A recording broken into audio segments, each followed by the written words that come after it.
High, চলো আজকে chicken pakora বানানো যাক।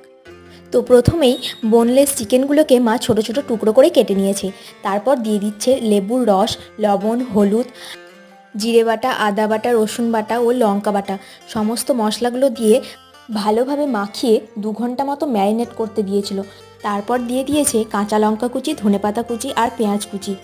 আরে দাঁড়াও দাঁড়াও, এখানেই শেষ নয় কিন্তু। এরপর দিয়ে দেওয়া হয়েছে সামান্য চালের গুঁড়ো আর বেসন, আর তার সঙ্গে দেওয়া হয়েছে সামান্য একটু মিট মশলা, যাতে চিকেন পকোড়ার টেস্টটা আরও ভালো হয়।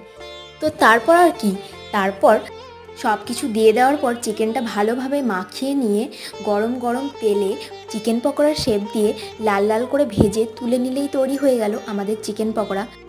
এরপর আমরা টমেটো সস দিয়ে চিকেন পকোড়াটা এনজয় করতে থাকি, আর তোমরা ততক্ষণে আমার চ্যানেলটা সাবস্ক্রাইব করে দিও। ভিডিওটা দেখার জন্য তোমাদের সবাইকে অনেক ধন্যবাদ।